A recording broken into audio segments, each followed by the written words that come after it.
Na nossa segunda reportagem da série sobre autismo, estamos no Abril Azul, né? E os desafios enfrentados por pessoas com autismo nem sempre são visíveis. Estão no comportamento, na adaptação à rotina na escola e até no prato. Na segunda reportagem da nossa série especial, a gente vai te mostrar como a seletividade alimentar impacta o dia a dia das famílias e como o olhar sobre a inclusão escolar vai muito além da matrícula. É preciso preparar o ambiente, os profissionais e a sociedade para acolher cada aluno com as suas particularidades. Vamos acompanhar na reportagem de Larissa Menezes e Wesley Gratiliano.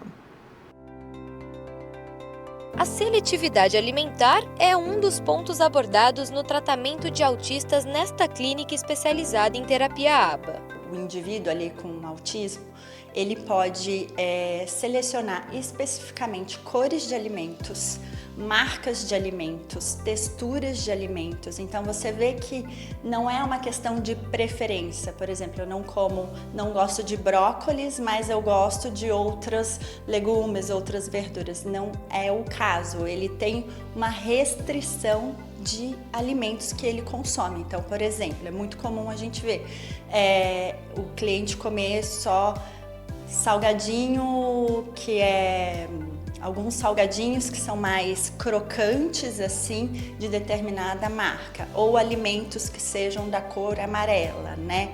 Então, quando começam esses padrões restritos de comportamento, isso já é um alerta e também vem muitas vezes acompanhado de comportamentos problemas, como birra, choro, cuspir o alimento.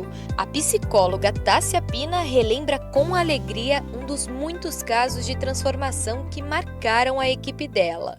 Então a gente teve um caso aqui que começou com a gente, foi um dos nossos primeiros clientes que a gente começou a trabalhar, que ele comia alimentos pastosos, né? E em uma semana de intervenção ele já estava se alimentando com 3 frutas, né? A gente fez um trabalho no total que foram de 2 anos e a gente desenvolveu todas as habilidades, além da gente introduzir pelo menos 4 alimentos de cada grupo alimentar, a gente desenvolveu também com que ele comesse sozinho e isso promovesse autonomia para ele. A gente trabalhou em outros lugares, como restaurantes, padarias, lanchonetes, junto com a família, para que ele pudesse também frequentar esses espaços. Ele desenvolveu as preferências alimentares dele, não era mais uma seletividade, mas uma preferência.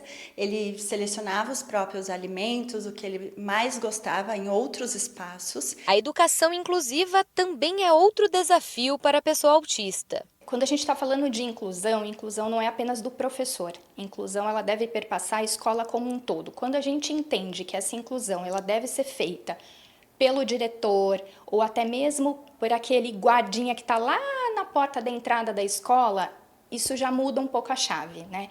Porque se eu tenho uma criança autista que entra num momento de crise, por exemplo, e sai correndo, se esse profissional ele não tiver informação, eu corro um sério risco, né? Então, quando a gente fala de inclusão, é importante uma capacitação que envolva todos os profissionais da escola, desde do professor que está ali na linha de frente até os outros envolvidos que estão ali na escola. Além de educar a sociedade escolar, é lei que o autista tenha acompanhamento especializado, mas essa não é a realidade de todos os que estão dentro do espectro. Esse acompanhamento ele é fundamental, né? Porque através dele a gente consegue propiciar estratégias específicas para que a gente ofereça maiores oportunidades para que ele seja autônomo. O que a gente observa, principalmente no âmbito da escola, é que ainda falta profissionais capacitados. E a legislação não descreve qual é essa capacitação, o que torna tudo ainda muito mais difícil, né? Até na busca de um profissional específico para estar ao lado dessa criança. Então, na prática, a gente observa desde profissionais que acabaram de se formar a estagiários ou mesmo com clínicas especializadas a gente consegue um profissional que tenha pós-graduação, por exemplo. De acordo com o IBGE, o Brasil pode ter entre 2 e 6 milhões de pessoas com transtorno do espectro autista. Apesar do número expressivo, são muitos os desafios para quem enfrenta essa realidade de perto e que podem passar despercebidos por quem está de fora. quando esse diagnóstico chega, primeiro você tem que lidar ali, né, com as frustrações do processo, querendo ou não, se eu sou mãe, pai, né, e tenho um filho, eu planejo como vai ser o futuro, eu já imagino, né, qual vai ser a profissão, o que o meu filho vai querer fazer. Então, acho que o primeiro desafio é lidar e aceitar essa nova condição e talvez fazer um novo planejamento do que é esperado para essa pessoa. Depois disso, e a gente sempre fala que é muito importante conseguir profissionais capacitados para dar informação, né, para essa família do que se trata essa condição, né, eles entenderem que autismo não é uma doença, mas é uma condição, é uma forma de funcionamento diferente. E aí alguns desafios podem estar associados a conseguir, por exemplo, uma terapia que tem evidência de eficácia, como a terapia ABA, né? Então, um dos melhores caminhos é através dos planos de saúde. O SUS também tem o dever de oferecer tratamento de qualidade, né, para as pessoas, mas a gente sabe que o processo pode ser um pouco mais longo, mais demorado. E algumas famílias acabam optando, às vezes, por entrar com ações judiciais para tentar garantir os direitos delas. O Abril Azul é um mês dedicado à conscientização sobre o autismo e aborda temas de extrema importância, como o respeito e a inclusão.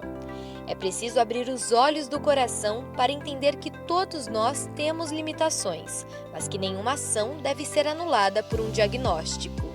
A pessoa autista, ela tem suas peculiaridades, suas características, assim como eu, você e todos nós temos, né? Acho que o importante é entender o que essa condição traz com ela, né? Quais são as formas que eu posso lidar com essa pessoa autista, que vai ser diferente da outra, porque essa condição ela vai se manifestar de formas diferentes para cada pessoa autista, né? Então, o respeito dessas diferenças, como que eu posso me comunicar melhor com ela, como que eu posso respeitar os limites de interação dela.